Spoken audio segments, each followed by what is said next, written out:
inhibidores de PP4. Y ahora vamos a continuar con los agonistas de la GLP-1. En los agonistas de la GLP-1, como es el caso del hexanetide, del liseritide, de la liraglutida y del hexaneditide, estos fármacos que son de nueva generación son uno de los últimos grupos farmacológicos aparecidos en el tratamiento de la diabetes, pues han dado resultados innovadores y resultados esperanzadores, ¿no? La dosis va, en algunos casos, incluso una dosis semanal, ¿no? Hay fármacos agonistas nuevos que están en investigación, ¿ya? Y el hecho es de que este grupo farmacológico va a actuar fundamentalmente inhibiendo la GLP-1, perdón, siendo agonista de la GLP-1 y por lo tanto va a optimizar los mecanismos a nivel de la célula, va a inhibir los canales de potasio, ¿no? Dependiente de ATP o voltaje dependientes, y esto va a hacer de que ingrese más calcio a la célula. El hecho de que ingrese más calcio al intracelular va a hacer que las organelas intracitoplasmáticas, a ver si puedo poner puntero, ok, con el puntero de la computadora nomás. Entonces, el calcio intracelular aumentado va a hacer que las organelas intracitoplasmáticas ya capten más glucosa del extracelular. De otro lado, este calcio va a estimular a las vesículas que contienen insulina, ¿no? Para producirse vesículas de insulina y liberar insulina, ¿no? En los casos de hipoglicemia, los agonistas de la GLP-1 estimularán al páncreas, producirán incremento de glucagón, ¿ya? La hipoglicemia inhibirá pues la GLP-1, perdón, la hipoglicemia inhibe la GLP-1, aumenta el glucagón, no modifica la insulina y esto hace que la glucosa aumente. En los casos de normoglicemia, ya cuando la glucosa está normal, el GLP-1 sobre el páncreas va a tener su efecto neutro, ni va a estimular ni va a inhibir la producción de glucagón e insulina. Y por lo tanto la glucosa se mantendrá más o menos igual. Hay un poquito de glucosa elevada, un poquito de GLP-1 para liberar insulina. Hay un poquito de glucosa baja, más bien inhibimos la insulina, subimos el glucagón, y ahí va a estar jugando.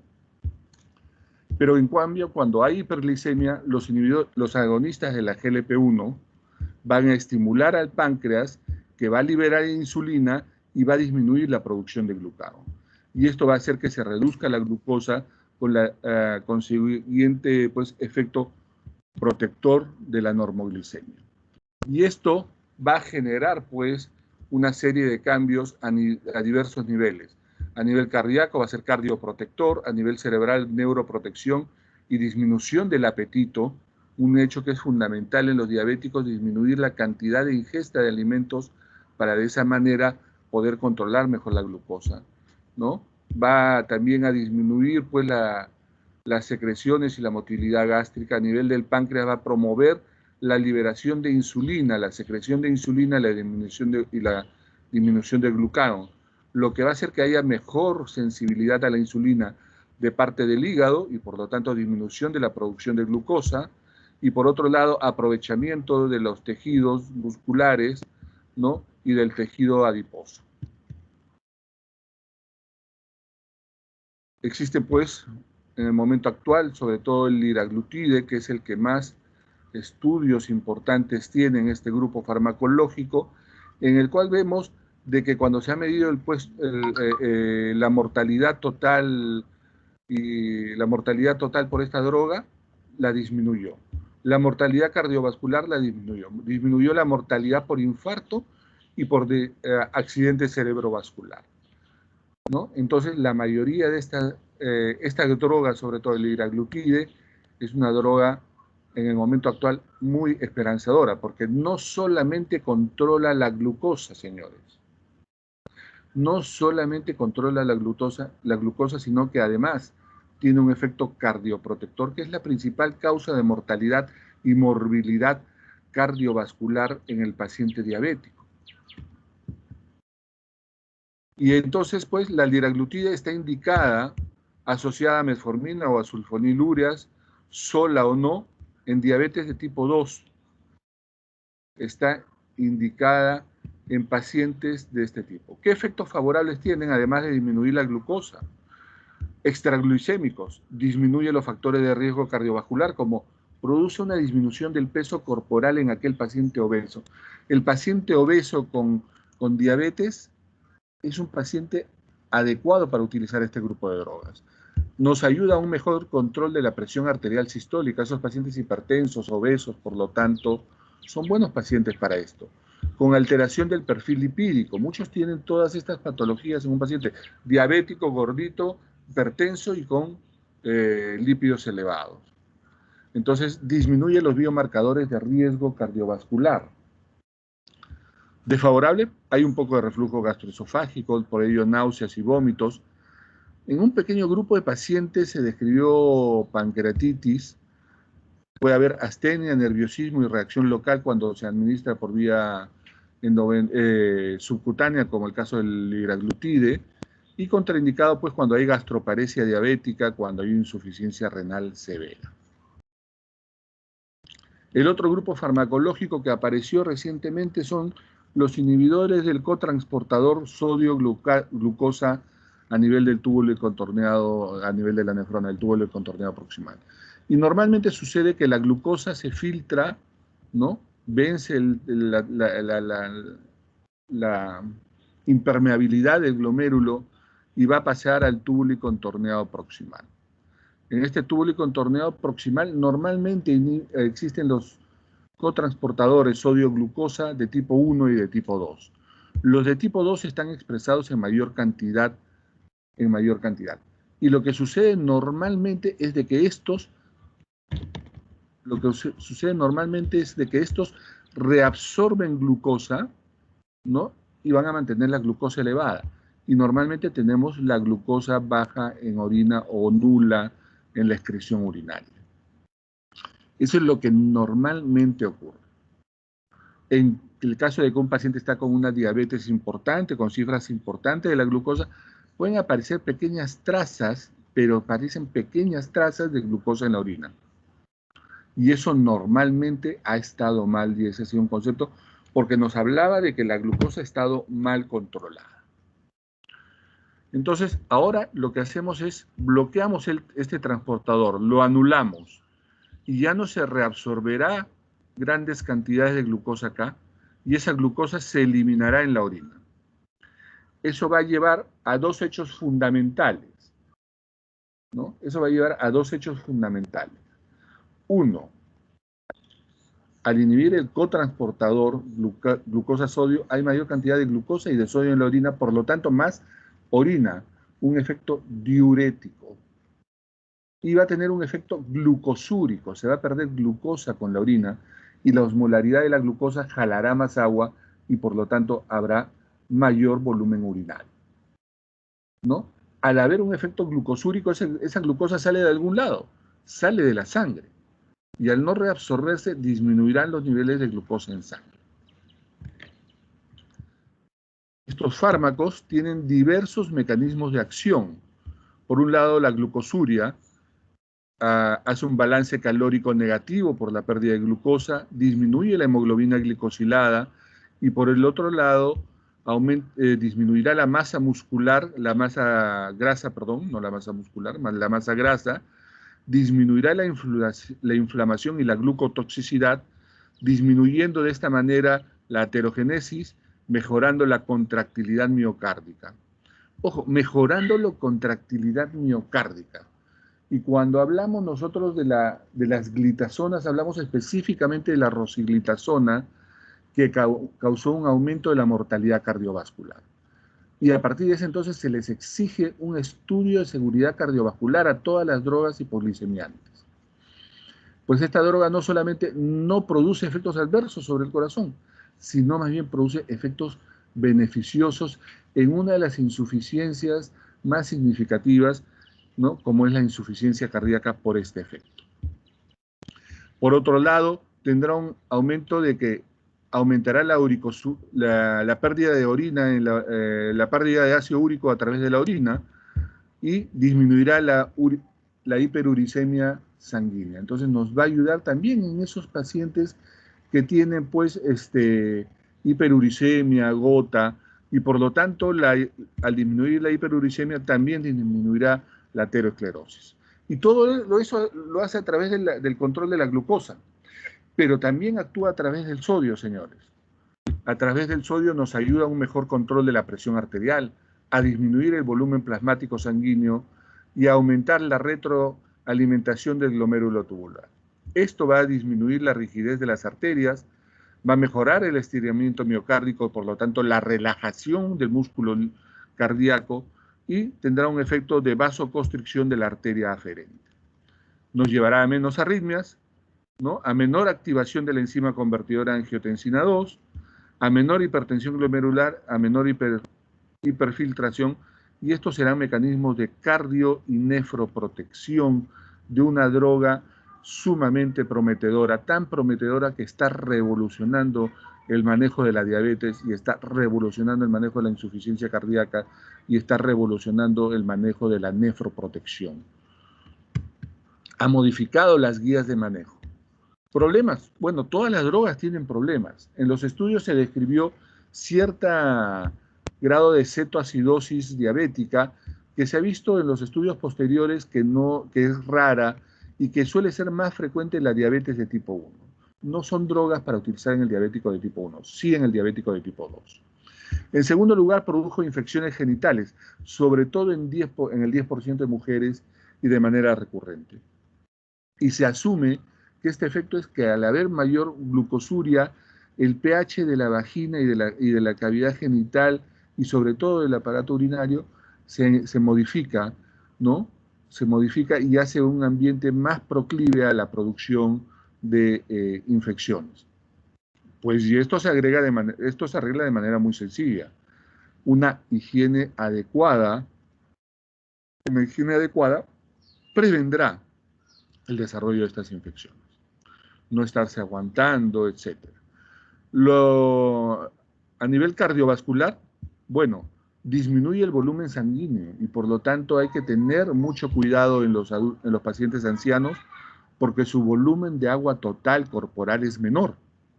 Pero por el otro lado hay que tener cuidado cuando se asocia a diuréticos, porque los diuréticos, ¿no? Más diurético del ISGLT2 puede hacer que uno pierda demasiada agua. Y esto hay que tener cuidado cuando, por ejemplo, un paciente hipertenso tiene un diurético tiacídico, o cuando un paciente con falla cardíaca al que se le da un inhibidor del ISGLT2 utiliza un diurético, ¿no? En algunos casos se ha llegado a ver amputaciones, pero esto no es que produzca amputaciones de por sí, ¿no? Y fracturas óseas. Esto se ha descrito de manera aislada con la canaglifosina y no así con la empaglifosina ni con la dapaglifosina. Estas drogas son la canaglifosina, la dapaglifosina y la empaglifosina, las que tenemos en el mercado. En estudio de fase 3 está la ertaglifosina. Muy bien. La canaglifosina, por estos efectos un poquito que no la estamos usando tanto, ¿no? Y lo que estamos usando con gran frecuencia es dapaglifosina y empaglifosina, solo o asociada a metformina. Cuando se da por solo la dapaglifosina de 10 miligramos cada 24 horas y la EMPA va de 10 a 25 miligramos cada 24 horas. La novedad es de que estas drogas no solamente están indicadas en la diabetes mellitus, sino ahora ya se da también en insuficiencia cardíaca, como fármaco para la insuficiencia cardíaca, en pacientes diabéticos y también se da la insuficiencia cardíaca en pacientes no diabéticos, con función sistólica disminuida. Pero además ya están los estudios avanzados en insuficiencia cardíaca con función de contracción preservada. Entonces, es una droga que está abriendo campos muy interesantes en el manejo de la diabetes mellitus. Y luego tenemos Profesor, la... disculpe. ¿Canvas a qué se refiere? Canvas es el gran estudio con canaglifosina. Gracias. ¿ya? Canvas es el gran estudio con canaglifosina, ¿ya? Que no lo he subido para no producir ya más problemas, mayor grado de confusión. Y ahí se vio que había ciertos problemitas como un incremento de las fracturas óseas y amputaciones, que no fue significativas y con las otras drogas no se ha reproducido, no se ha visto en los otros estudios de la empaglifosina o de la dapaglifosina, ¿ya? Para... Entonces, estas son drogas más seguras, aparentemente, que la canaglifosina, por eso no la estamos usando tanto. Estamos usando dapaglifosina y empaglifosina. Y luego vienen las insulinas humanas. Y yo recuerdo mucho cuando estudié farmacología y estaba, pues, en ese momento, la insulina porcina, la bovina, y eran todas, pues, insulinas extraídas de animales.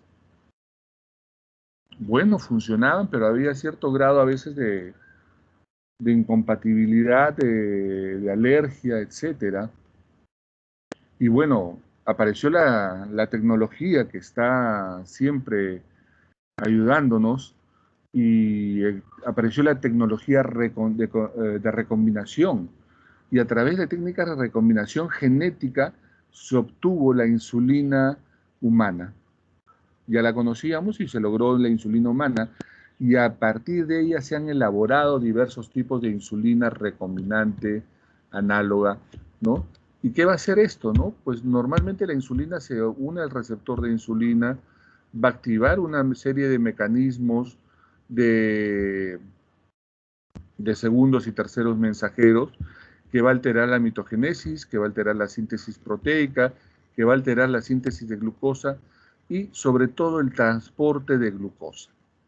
Pero además va a inhibir a los transportadores de glucosa de tipo 4, ¿no?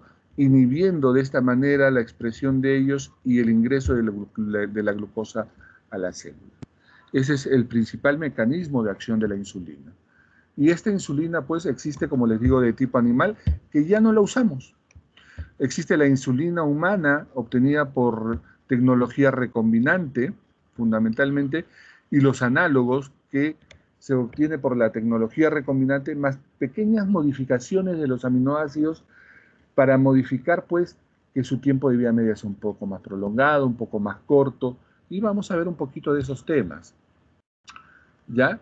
Tenemos las insulinas convencionales, las insulinas de regular o rápida, y acá tenemos el humulín, y tenemos básicamente el humulín de acción rápida, el humulín R.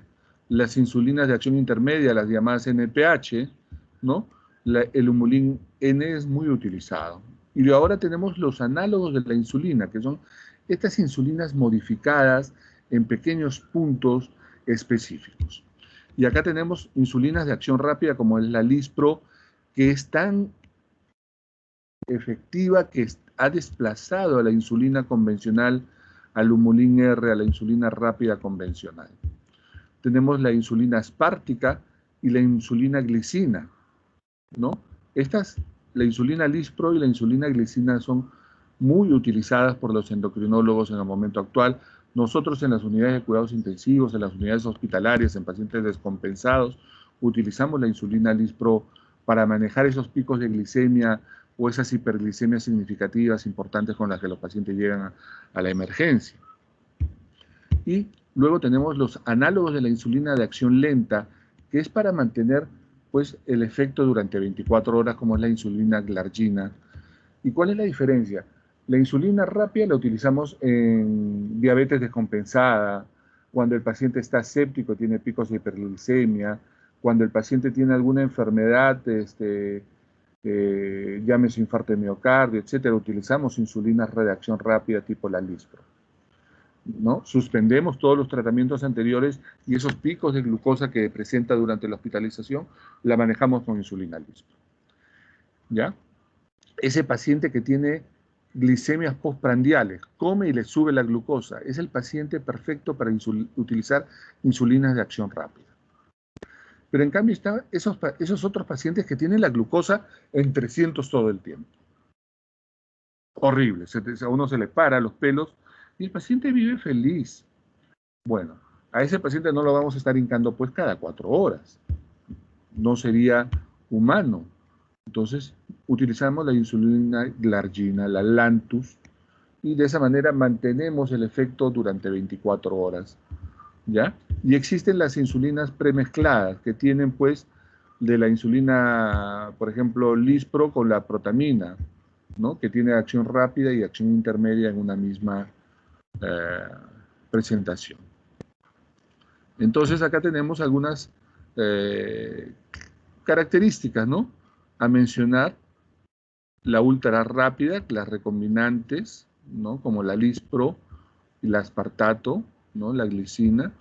Las de acción intermedia nos interesan, por ejemplo, acá la Humulin N, la CNPH, ¿no?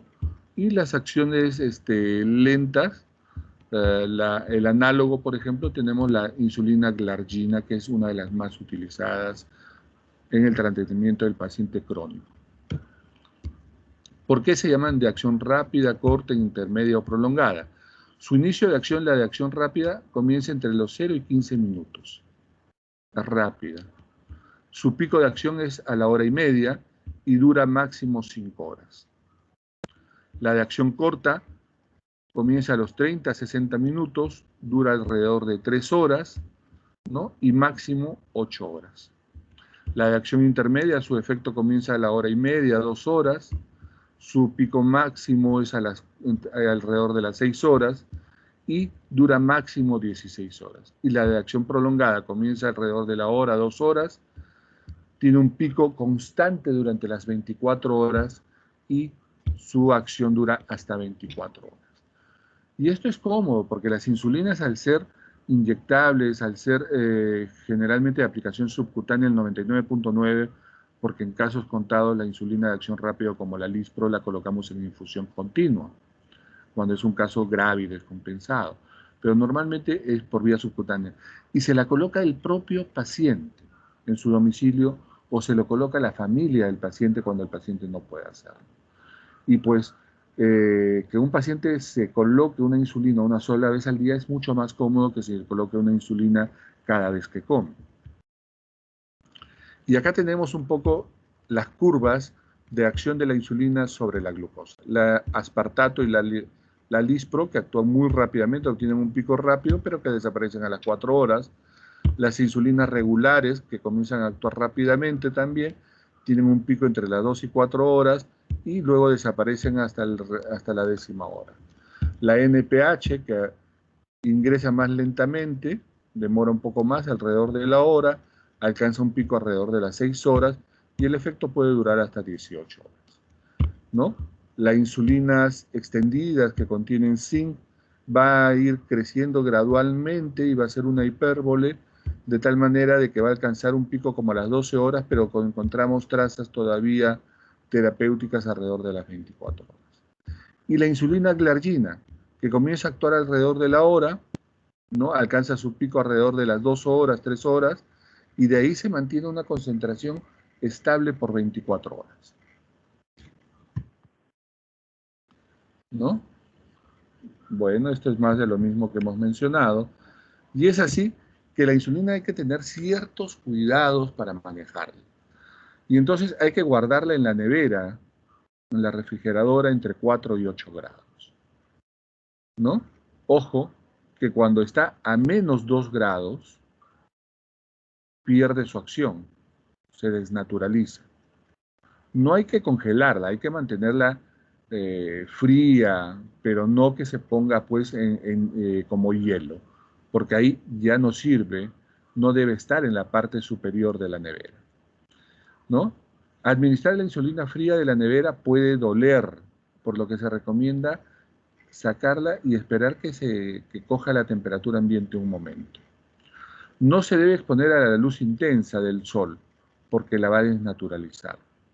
Tampoco debemos someterla al calor. Si está helada y produce dolor, entonces la caliento en el microondas. No, porque también se malogra. Puede mantenerse a temperatura ambiente cuando el ambiente no está ni demasiado caliente ni demasiado frío, ¿no? La insulina, para usarla, debe estar entre 15 y 29 grados idealmente. Controlar la fecha de caducidad siempre de todo producto que vamos a administrar. No utilizar después de que tenerla un mes de haber abierto. Si abrimos un vial, ese vial lo utilizamos para cargar varias veces la insulina.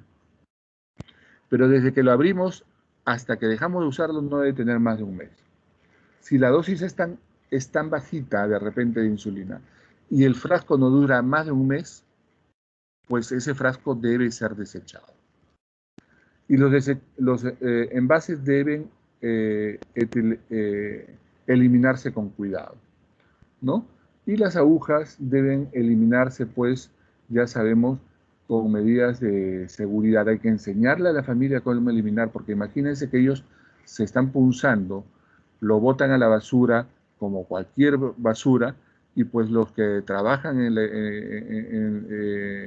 la recolección de basura pueden sufrir heridas punzocortantes por esto, e incluso transmisión de enfermedades por esto. Precauciones, pues. No usar en estados que requieren una acción hipoglicemiante rápida. Cuidado con disminuye los niveles de potasio, ¿no? La seguridad no está muy claramente establecida en algunas insulinas en niños. La diabetes mellitus de tipo 1 es insulino requiriente, insulino dependiente, no requiriente, insulino dependiente. Y depende de la insulina porque su cuerpo no produce insulina. Entonces, hay insulinas aprobadas en niños específicamente, ¿ya? Y la deshidratación puede desenmascarar de manera temprana los signos de hipoglicemia. La principal complicación y contraindicación es la hipoglicemia. Y la hipoglicemia es un cuadro grave. Muy bien. Si el paciente cuando viene mal a la emergencia con la glucosa, como he visto en 500 y hasta en 600, viene el paciente en estado de coma, tenemos tiempo para poder tratarlo, bajar la glucosa, le colocamos su infusión, etcétera, y se la bajamos gradualmente. Ese paciente, pues, tenemos un tiempo de poder actuar y actuamos en el plazo de horas para poder ir estabilizándolo. En cambio, cuando a un paciente le baja la glucosa, es una urgencia, señores, y puede llegar a ser una emergencia grave, incluso fatal. La hipoglicemia en los diabéticos es frecuente y hay que enseñarle a reconocer. Muchos pacientes comienzan con pequeña intranquilidad y diaforesis, se ponen un poco diaforéticos y un poco intranquilos. Tienen una sensación de que les falta algo y entonces sudan frío. Y en ese caso, lo ideal, si tiene un glucómetro en la mano, medirse la glucosa. Y si la glucosa está menos de 90, menos de 80, pues tiene que administrarse glucosa de consumo rápido. Chocolates, caramelos, glucosa, azúcar entera, una Coca-Cola, que es rápida de tomar una Coca-Cola normal, pues no le van a dar una Coca-Cola cero, ¿ya? Y luego pasa a una fase ya más activa, si es que no hemos hecho nada. El paciente pasará a una fase más bien, se pone hiperkinético, se pone ansioso. Yo recuerdo mucho, un día estaba trabajando, tenía pocos años de cardiólogo, tenía un paciente infartado en la clínica, ¿ya? Y me llaman el médico de piso, que era un intensivista, y ellos ven pues a los pacientes cuando están en ventilador y se guían de los números. Y este paciente estaba consciente que estábamos utilizando pues su terapia para diabetes y estaba comenzando a hacer rehabilitación cardíaca, o sea, estaba comenzando a hacer ejercicios. Y de repente me llama el colega y me dice, está haciendo una reacción psicótica. Una reacción psicótica. Qué raro, le digo. ¿Qué es lo que tiene? Y me cuenta, ¿no? El paciente intranquilo, así, así, y me dice, sudoroso, está sudando frío. Aguarda. Está haciendo ejercicio. ¿Y ha comido algo? No, ha hecho ejercicio antes de su desayuno. Ponle glucosa al 33, 4 ampollas. Le pusieron la glucosa al 33, 4 ampollas y el paciente le pasó toda la sintomatología. Y cuando le toman el control de la glucosa después de las 4 ampollas, todavía tenía 70 de glucosa. O sea, así de rapidez. Si no actuaba rápido, lo que no iba a tener era un paciente que lo evacuaba por un cuadro psicótico, pero lo que realmente terminaba llegando al otro hospital iba a ser un coma hipoglicémico. Muy bien. Cuidado con los cambios conductuales que pueden confundirse con la embriaguez, con la psicosis. Y esto puede encubrirse en los pacientes alcohólicos.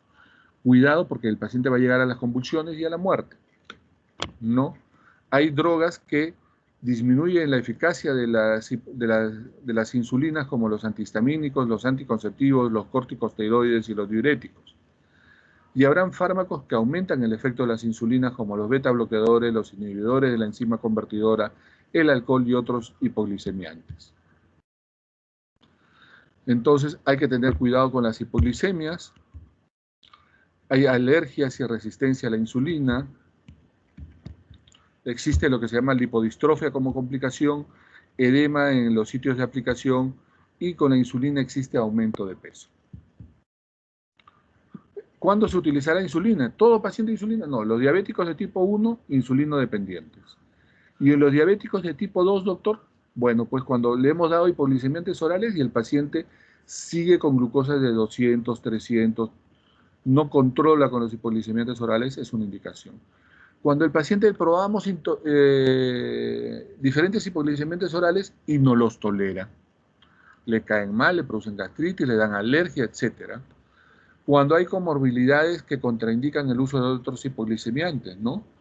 Muchas veces cuando comienzan a aparecer algún grado de insuficiencia renal, etc., pasamos al uso de insulinas. La enfermedad aguda o en el perioperatorio, cuando el paciente tiene un infarto de miocardio, un shock séptico, ¿no? Pasamos a usar insulinas, puede ser en infusión endovenosa o por vía subcutánea. O cuando el paciente va a ser operado, suspendemos la vía oral, pero también suspendemos la ingesta de alimentos. Y estos pacientes los utilizamos con insulinas de acción rápida de acuerdo a los niveles de glicemia que va a tener. Considerando el costo, ¿no? De repente el paciente no puede pagar un análogo de la GLP-1, que sería lo ideal para usar en él, pues tendremos que usar una insulina que es más cómoda. Cuando hay glucosas demasiado altas, viene el paciente en su primera consulta con 360 de glucosa, ¿no? Con glucosas en ayunas mayores a 250 o glucosas postprandiales mayores a 300 o una hemoglobina glicosilada mayor a 10. O cuando el paciente viene con síntomas de manera persistente, pérdida de peso, poliuria, polidipsia.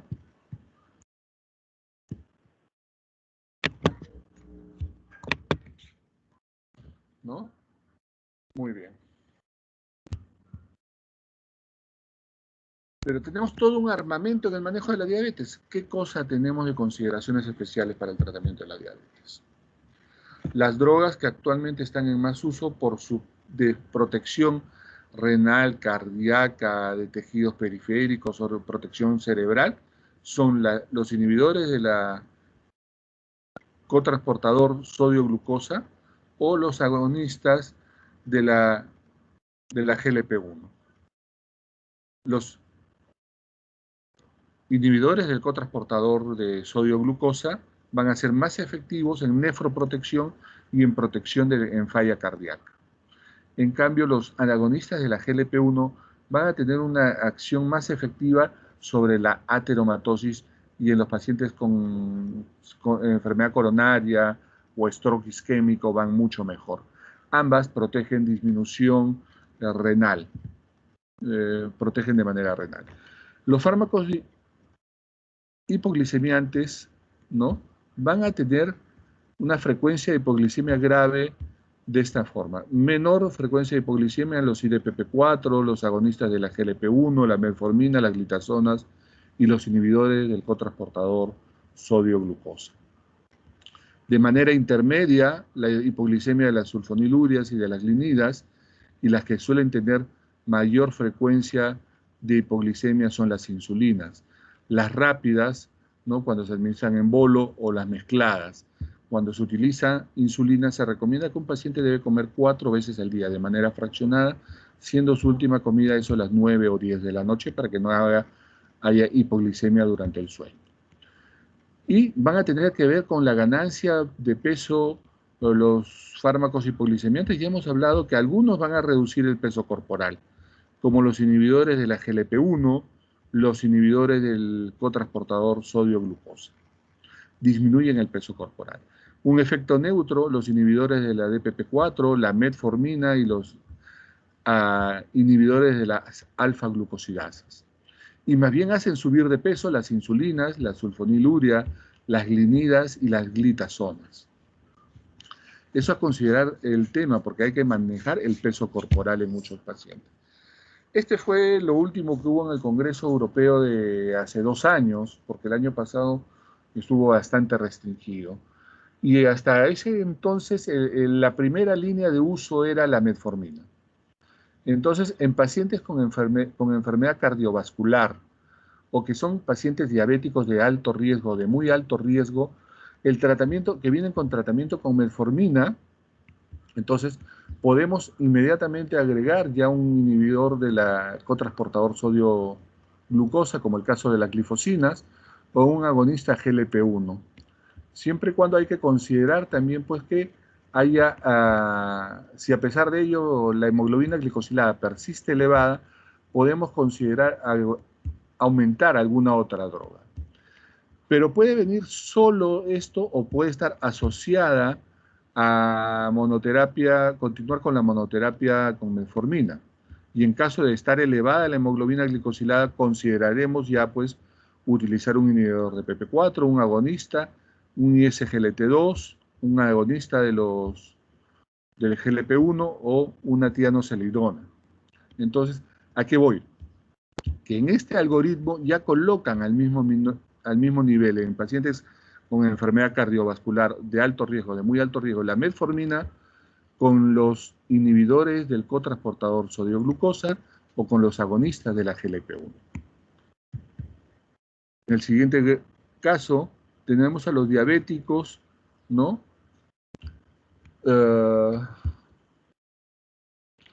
Que ya no son continuadores. Ya no es que sabían que son diabetes, sino son en los diabéticos que recién han sido diagnosticados, en aquellos diabéticos que es recientemente diagnosticado. Y cuando ya este diabético tiene enfermedad cardiovascular o alto riesgo de enfermedad cardiovascular, el paciente puede comenzar con un inhibidor del cotransportador sodio-glucosa, una glifosina, o un agonista del GLP-1. Ya es droga de inicio, comparable a la monoterapia con metformina. Puede utilizar cualquiera de las dos drogas. Y acá más de lo mismo, o sea, todos estos esquemas de manejo ponen en primera línea de uso comparable y con los mismos beneficios que la metformina o incluso ya superiores porque protegen cardiovascular y renalmente. ¿Qué recomendaciones tenemos en el tratamiento farmacológico de la diabetes? Pues cuando hay enfermedad cardiovascular o factores de riesgo de infarto de miocardio, los agonistas de la GLP-1 o los inhibidores del cotransportador sodio-glucosa. Cuando hay insuficiencia cardíaca, la primera elección, inhibidores del cotransportador sodio-glucosa. Cuando hay enfermedad renal, por encima de 45 de depuración, inhibidores del SGLT2 o agonistas GLP-1. Cuando está entre 44 y 30, igual, en el mismo esquema, y SGLT2 de preferencia, agonistas de GLP-1.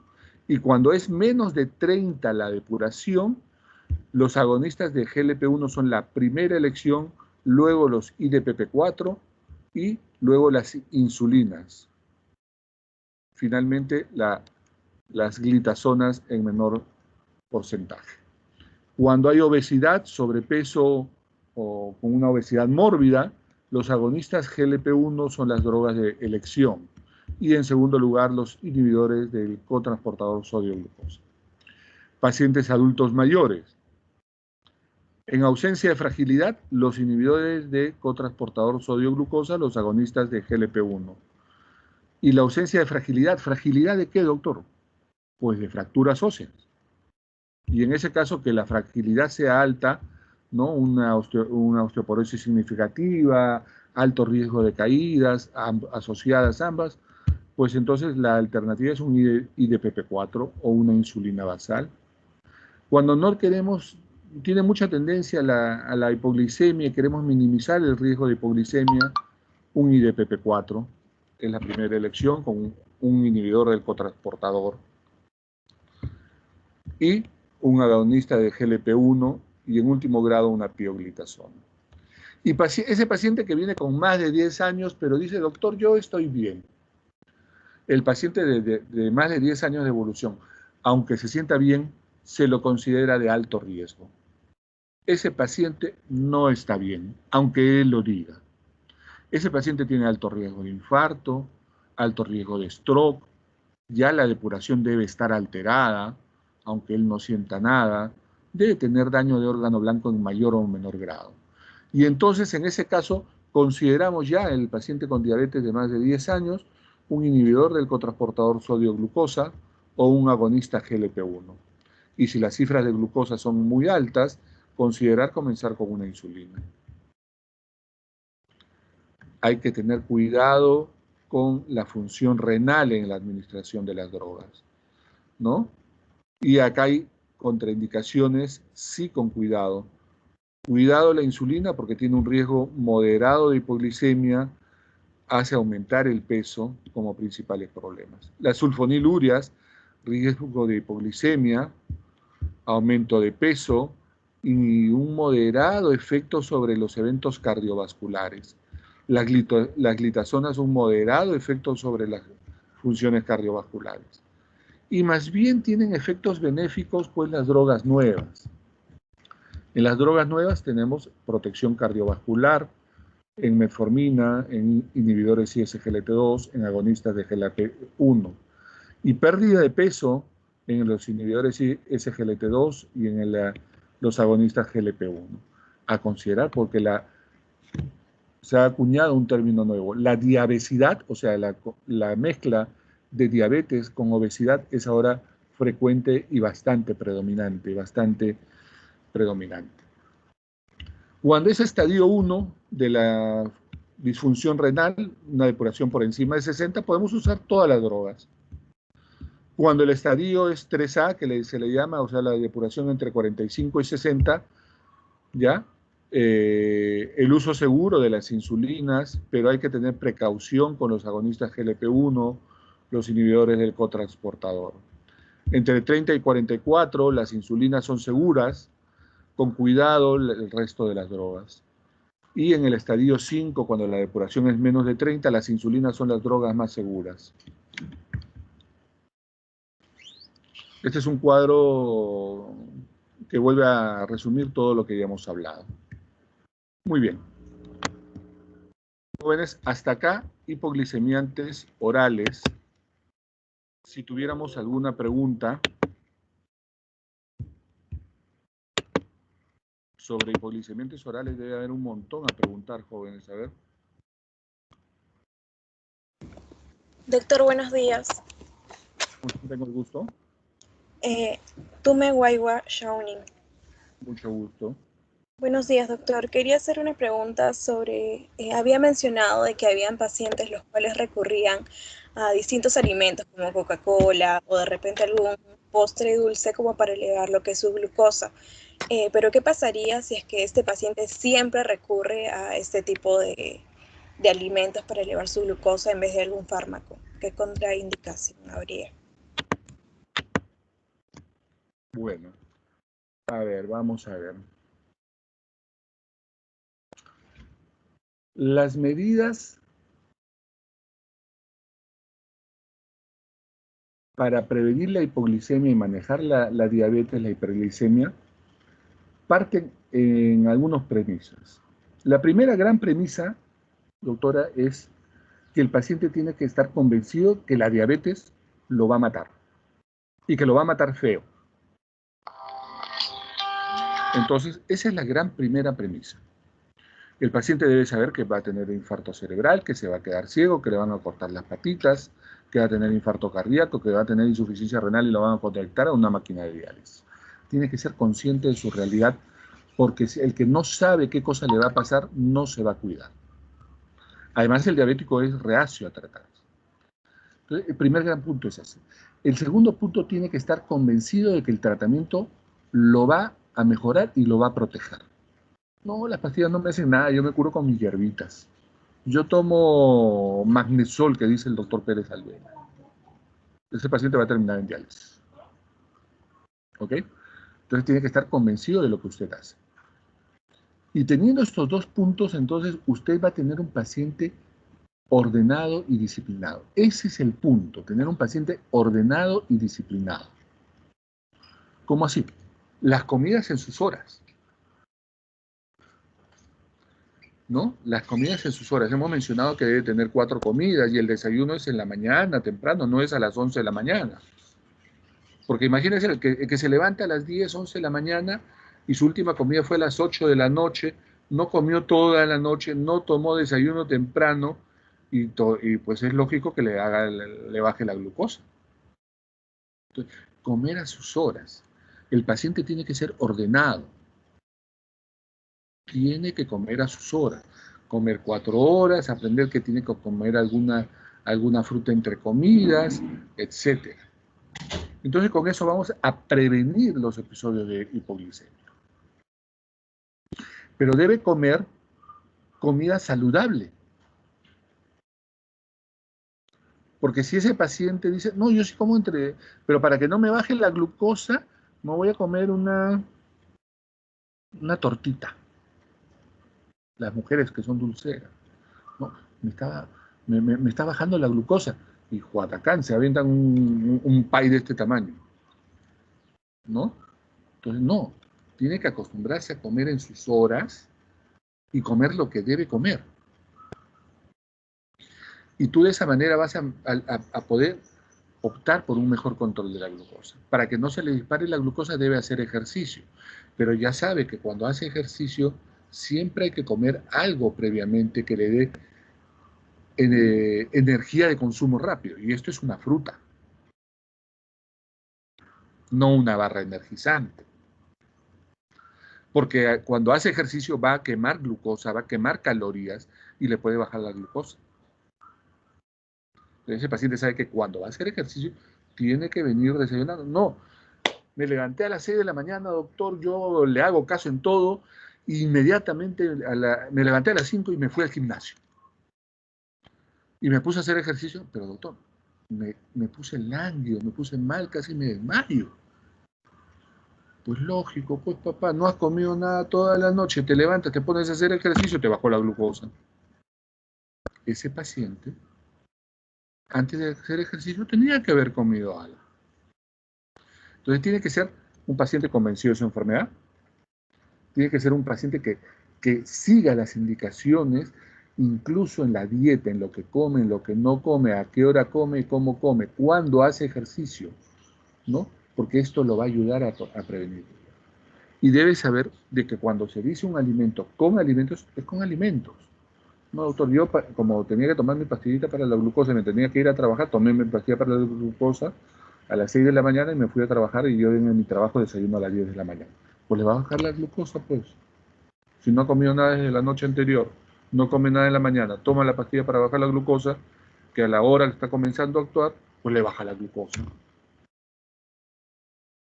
Y tiene que reconocer los signos, el paciente tiene que conocer los signos de la hipoglicemia, él y su familia.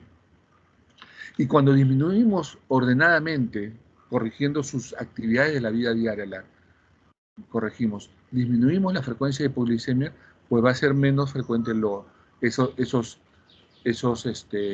bajaditas de hipoglicemia. ¿Ya? El paciente cuando está en su casa siempre tiene que tener un glucómetro. No es que puede, siempre debe tener un glucómetro. No solo para saber que le sube, sino para saber si es que le baja cuando se pone mal en la casa. Porque ahí sí no hay manera que te engañe, ¿no? Mamá, ¿te pusiste mal? Sí, a ver, le hincas el dedito y en 30 segundos tienes glucosa 120. Entonces la señora debe tener otra cosa, no la glucosa baja. Le tomas la glucosa y tienes 70. Así, mamacita. Toma tu chocolate de la Ibérica, o toma tu Coca-Cola, o toma tu tortita, ya está. En la casa es fácil. Cuando está en la calle, no tenemos a dónde voltear para controlar la glucosa. Y si está en la calle y el paciente se siente mal, pues hay que darle, aunque la duda sea, porque una vez dada la hipoglicemia, no tenemos mucho tiempo. Si el paciente entra en coma hipoglicémico, no tenemos mucho tiempo si no vamos a obtener un paciente con daño orgánico cerebral. Gracias, doctora. Muy amable. ¿Otra pregunta? Gracias, doctor. Doctor, buenos días. ¿Apellido? Floriano. Ah, ya sabía que eras tú, Floriano. Habla.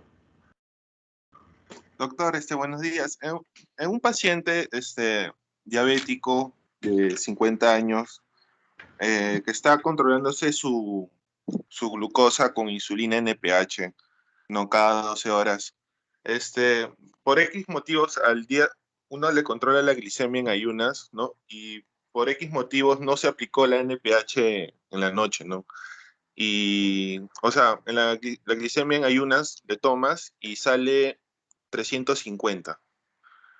¿Qué sería correcto hacer en estos casos, doctor? ¿Aplicar una insulina R o cómo sería el manejo de este paciente?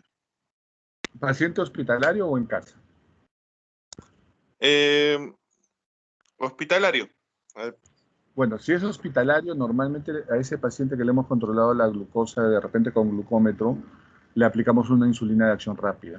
Actualmente o le ponemos una Humulin R o le ponemos una insulina Lispro, ¿no? Dependiendo de la escala que tenga indicada en la historia clínica, que normalmente para 350 miligramos debe ser una insulina Lispro alrededor de 7 unidades, ¿no? Ahora, si está en la casa, el tema es un poquito complicado, porque va a depender de qué tan colaborador es la familia, va a depender de que tengamos el medicamento, ¿no?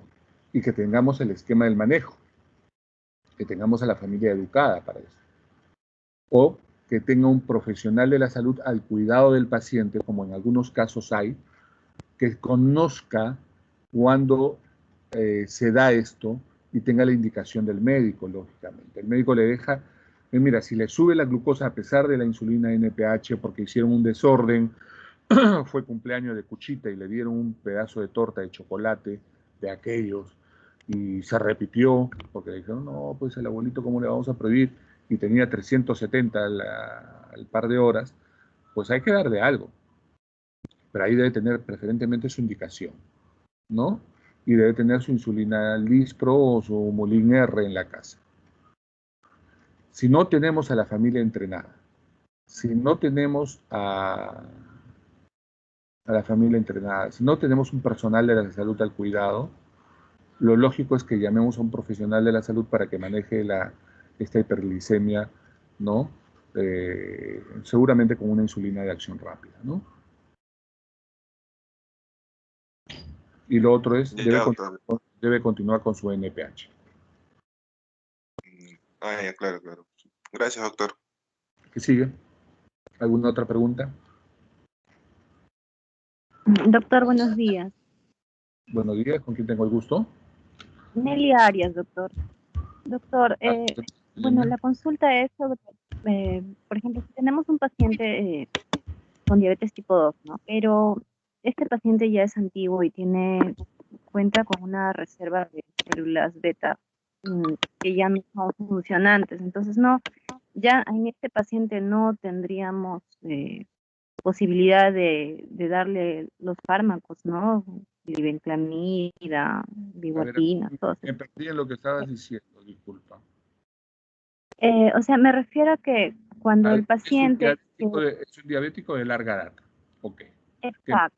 Y estos pacientes pues no tienen reserva de células beta ya, o disminuye su reserva de células beta funcionantes.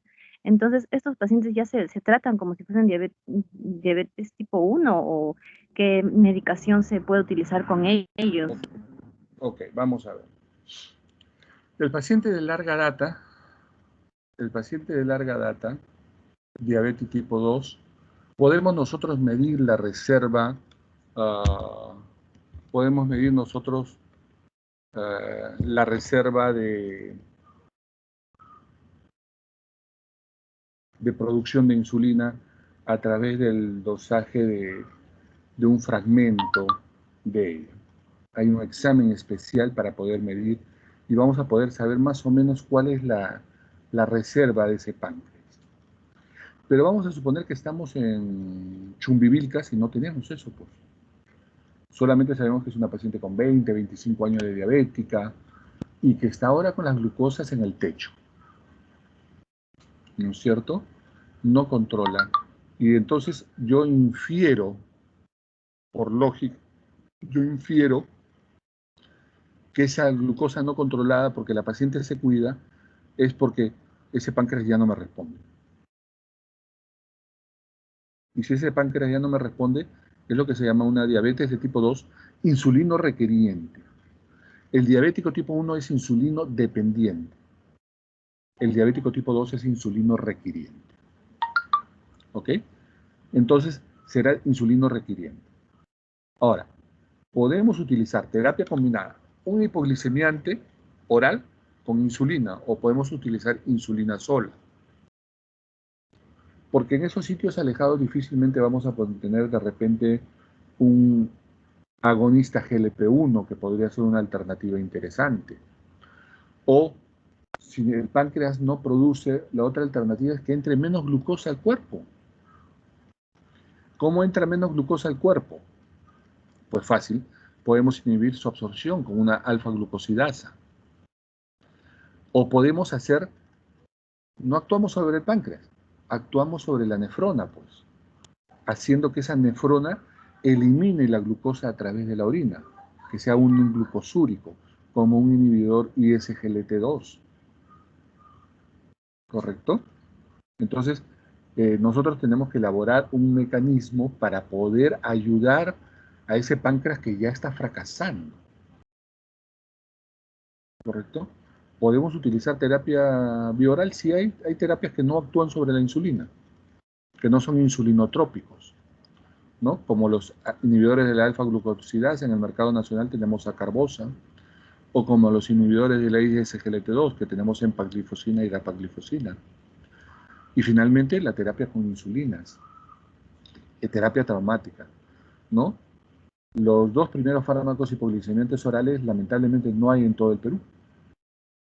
No hay en partes de nuestra economía nacional que no las hay, solamente en las grandes ciudades. En cambio las insulinas sí hay en todos lados, mal que bien, ¿no? Pero pasa por un proceso de educación para administrarla, ¿no? Ok, gracias doctora, muy buena pregunta. ¿Alguna otra pregunta? Porque tenemos el de obesidad todavía. Doctor, buenos días. Esa voz me parece conocida. Gustavo García. Sí. Es el mismo. Uy, uy, uy, ya me comencé a preocupar. A ver, Gustavo, ¿qué has buscado en internet para fastidiarme hoy día?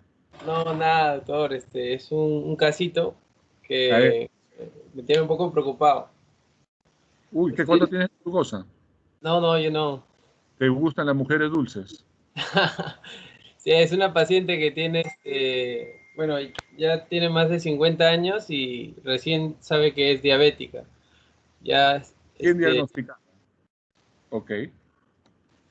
pero supuestamente no sé si desde cuándo habrá tenido diabetes, ¿no? La cosa es que había sufrido hace como 3 meses un esguince en el tobillo y ya pasó ya. La cosa es que el dolor vuelve recurrentemente, algunos días, y el dolor sigue irradiado al hombro. Y ahorita la están tratando con gabapentina, gabapentina. Y no sé, no está funcionando porque ya tiene más de 2 meses así. La gabapentina se usa en el dolor de tipo neuropático. Están asumiendo probablemente que haya un problema de daño en el nervio o una neuropatía diabética. Exacto.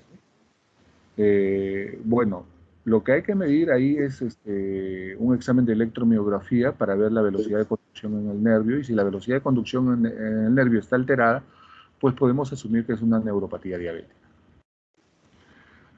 Pese a ser diagnosticada recientemente, es probable que la diabetes la haya tenido ya más tiempo y no se la haya detectado. Muchas veces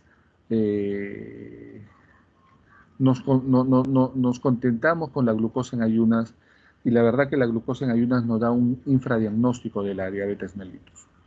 Cuando viene un paciente gordito, por ejemplo, yo le pido glucosa postprandial por lo menos, o glucosa, un test de tolerancia a la glucosa. Le pido un dosaje de insulina y una hemoglobina glicosilada. Y con eso no solamente detecto la diabetes, que no está en el examen de ayunas, la detecto en estos exámenes, sino que detecto los estados prediabéticos de resistencia a la insulina, intolerancia a la glucosa, etc. Entonces, no conocemos el tiempo exacto. Puede ser una neuropatía, puede ser una neuropatía. La manera sería comprobarla, hacer un examen de electromiografía. Si el examen de electromiografía comprueba que es una neuropatía diabética, pues hay que buscar otras alternativas terapéuticas, que las hay para la neuropatía diabética. ¿Ya? Y no hay más. ¿Ya? Pero era un caso... Electromiografía, ¿no? Electromiografía, pero era un caso fuera, Gustavo. Cuando tengan un caso así que no tiene que ver con la clase directamente, me escriben un mensaje de texto al chat del Teams o al chat personal y a mi WhatsApp y no hay problema. O me buscan en Face, también estoy en Face. Ya, ok, doctor, gracias. ¿Alguna otra pregunta para pasar a obesidad? Doctor, buenos días. ¿Apellido? ¿Qué tal, doctor? Buenos días. Le saluda Carlos González. Carlos González. Sí. Nombre Doctor, tengo del una consulta. doctor de radio. Por decir a las personas ya con diabetes mellitus tipo 2 que ya vienen tomando una medicación estipulada, ¿hay alguna contraindicación cuando llegan a embarazarse? O sea, estén esperando. Uy. Sí, en general, la diabetes tipo 2 en pacientes muy jóvenes antes era infrecuente. A raíz de los cambios de costumbres en la sociedad, televisión, videojuegos, internet, uh, la comida rápida, los deliveries, y ahora la cuarentena, ha aumentado el 7% de la obesidad en el Perú, sobre lo que ya teníamos. Entonces, estamos obteniendo pacientes diabetes tipo 2 muy jóvenes, pacientes de 12 años con diabetes de tipo 2. Y por lo tanto ya existe pues una población que va a recibir tratamiento y sobre todo las damitas que van a pasar un proceso de gestación. Y muchos de estos fármacos pues no van a poder utilizarse. Entonces, ¿qué tenemos en la diabetes de tipo 2? En la diabetes de tipo 2 hay que tener mucho cuidado y en primer lugar lo que tratamos de manejar es un régimen higiénico dietético adecuado. Cuando es una diabetes gestacional. Cuando es una diabetes de tipo 2, también incidimos en el tema nutricional. Segundo, la actividad física, como pilares para tratar de utilizar la menor cantidad de cualquier fármaco posible.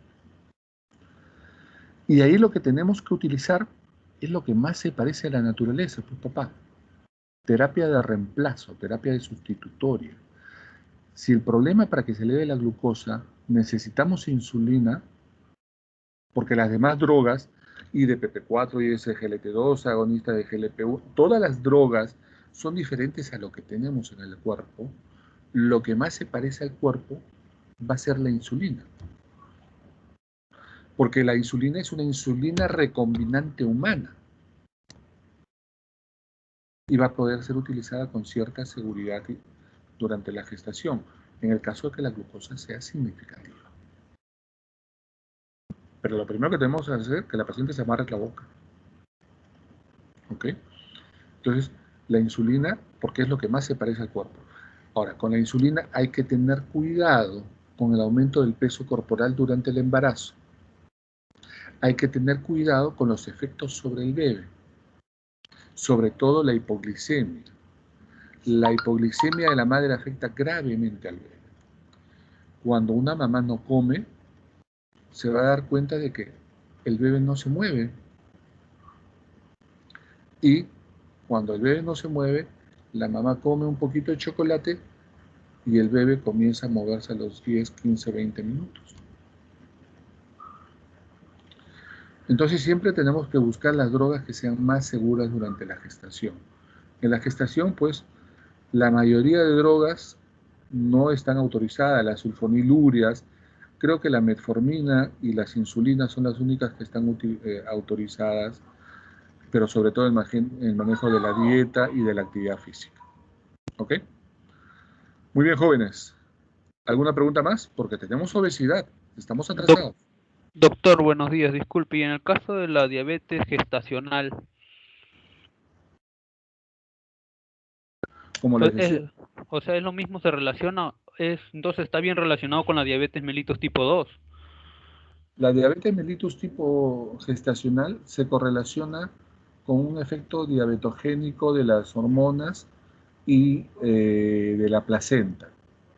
Hacen que la mujer comience a presentar cifras elevadas de glucosa. Esta glucosa elevada va a dañar al feto. Va a producir macrosomía fetal, una serie de complicaciones. Entonces hay que controlar la diabetes. Y en primer lugar, la diabetes gestacional la manejamos con dieta y ejercicio. Tratamos de postergar lo máximo posible el inicio de hipoglicemia antes. Ya, porque, o sea, como estaba explicando, disculpe, con lo del compañero Carlos, me pareció interesante. Entonces yo lo estaba relacionando a diabetes tipo 2, embarazo, y como sabía que existía un tercero, diabetes gestacional, entonces dije, entonces la diabetes mellitus tipo 2 se convierte en gestacional. No, la diabetes tipo 2 es una. Ahora, las mujeres la diabetes mellitus tipo 2 es esa mujer que es diabética desde antes y que se embaraza. Ya. Y las La diabetes, gestacionales dentro del periodo de embarazo, eso tengo entendido. O sea, la gestacional creo que es durante el embarazo, por entonces, así decirlo. la diabetes mellitus, la diabetes gestacional es aquella paciente que en sus controles prenatales, por ejemplo, en su primer control de glucosa tiene 98. Y en los controles posteriores comienza a hacer cifras elevadas de glucosa. A partir de la semana 14 del embarazo, me parece. ¿Ok? Sí. Entonces eso va a hacer que la mujer suba de peso, que el bebé crezca grande y haya una serie de complicaciones. Ahora, el manejo primero es dieta y ejercicio, como les digo, y si fuera necesario se considerará el uso de algún fármaco antidiabético. Pero la mujer diabética, la mujer que hace diabetes gestacional, tiene mayor riesgo de desarrollar diabetes mellitus en los 5 siguientes años, ¿ya? Posteriores al embarazo. Y ese bebé puede nacer con hipoglicemia o ese bebé puede nacer con problemas del metabolismo de la glucosa de nacimiento y en el futuro, cuando sea más grande, puede desarrollar diabetes. Ya, doctor, muchas gracias. Gracias por aclarar mi duda. Listo. Doctor, una consulta, disculpe molestarlo. En relación a las preguntas anteriores de los compañeros, en la pregunta de la compañera Arias, ¿hay algún signo clínico que me diferencie o que me acerque a ver si ya no quedan células beta o si aún tiene un grupo de células beta para poder dar un medicamento? Pues si llega un paciente y el paciente habla otro idioma y no se ha controlado, no tiene historia, nunca ha sido tratado, entonces ¿podría diferenciar a través de un signo clínico la ausencia de células beta?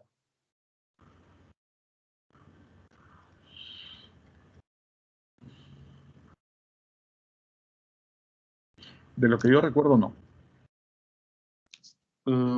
Gracias, doctor. Es el manejo de los valores de glucosa y el dosaje de péptido C. Ni por la resistencia, signos de lipodistrofia más marcada. No, esos son parte de todo el complejo de la diabetes, de la obesidad, del uso de fármacos como la insulina, etcétera. No. Y en relación a la pregunta del compañero García, creo que fue, ¿las neuropatías no son a predominio de miembro inferior? ¿No sería muy raro que se muestre en el hombro? Neuropatías hay en miembro inferior, hay en miembro superior, hay la gastroparesia diabética, que es producida por una neuropatía también de los nervios que inervan el estómago, ¿no? O sea, existen varios nervios, existe la retinopatía diabética, que es una neuropatía, no hay dolor, pero te quedas ciego. O sea, los nervios son afectados en toda la economía corporal. Y en relación a la pregunta del compañero Carlos, que estaba relacionada a la diabetes gestacional, eso ya podemos ver a la madre, ¿no? Pero el feto, el neonato, cuando nace deprimido por la hipoglicemia secundaria a la hiperglicemia. ¿Cómo tratamos a este neonato? A ver, yo sé que el tema es bonito, es apasionante, pero nos estamos saliendo del tema hace rato. ¿Ok? Nos estamos saliendo del tema hace rato. Esto es farmacología, no es diabetes.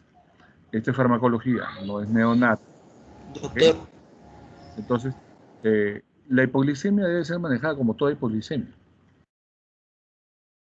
Hay que darle aporte de glucosa a ese bebé y en las horas siguientes hay que hacer un esquema de amamantamiento adecuado para que el bebé no tenga episodios de hipoglicemia.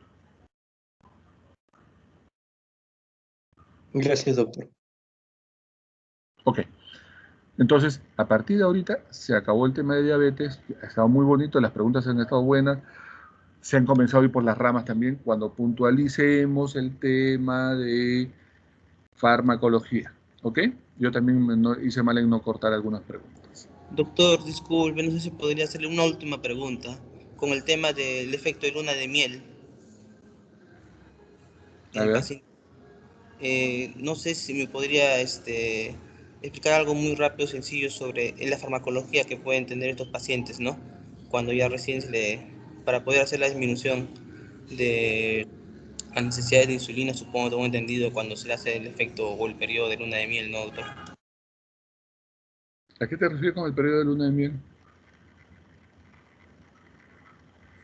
A esos pacientes que tengo entendido que se le hace un diagnóstico reciente de diabetes para poder evitar de que se le suba lo que es la hiperglicemia, ¿no? A estos pacientes se le produce, tengo entendido, se le otorga una farmacología a estos pacientes para poder reducir lo que es la hiperglucemia, ¿no? O para poder mejorar un poco los niveles de azúcar en sangre. Sigo sin entender el concepto, pero todo ese paciente que ha sido recientemente diagnosticado de diabetes mellitus, siempre primero sigue la dieta, el ejercicio, de cajón. Esos dos temas deben estar ordenados. El médico seleccionará de acuerdo a cómo están, si hay alguna comorbilidad de las que hemos mencionado, paciente diabético, obeso, con alto riesgo de enfermedad cardiovascular, etc. Entonces, el paciente tiene daño renal, no tiene daño renal, y seleccionaremos la droga según las comorbilidades y según el paciente. Por eso tenemos todo un abanico de drogas. Trataremos de utilizar las drogas que sean lógicamente seguras a nivel cardiovascular, a nivel renal, ¿no? Que más bien nos ofrezcan efectos beneficiosos como primera línea. Ahora, si los niveles de glucosa son demasiado altos, ¿podemos considerar comenzar con insulina? Sí se puede considerar. ¿Ya? Como no sabemos cómo va a ir evolucionando, lo ideal sería comenzar con insulinas de acción rápida, no mantenida, porque no sabemos cómo va a ser su variabilidad. Ahora, mejor para comenzar insulinas es que el paciente esté hospitalizado, porque no sabemos si en el entorno familiar va a haber los cuidados necesarios para comenzar con una terapia de este tipo, pero en todo caso nos tenemos que dar el trabajo de educar a la familia en la administración de la droga, en los cuidados, en todo lo que hemos mencionado para que el paciente tenga la mayor seguridad y la menor complicación, ¿no? Pero cuando las cifras de glucosa son importantes, considerar el inicio de una insulinoterapia es de elección. Y luego ya se reevaluará si es que es necesario o no. ¿Cómo vamos reevaluando la dosificación? Sintomatología, peso corporal, hemoglobina glicosilada, control de glucosa en la casa con hemoglucotest, para saber el día a día. ¿Ok? No entendí claramente tu término de luna de miel, pero espero haber contestado tu pregunta. Listo. Vamos con el tema de obesidad. Foli. Foli. Doctor, sí le escucho. Tenemos todavía tiempo, ¿no es cierto? El tema de obesidad es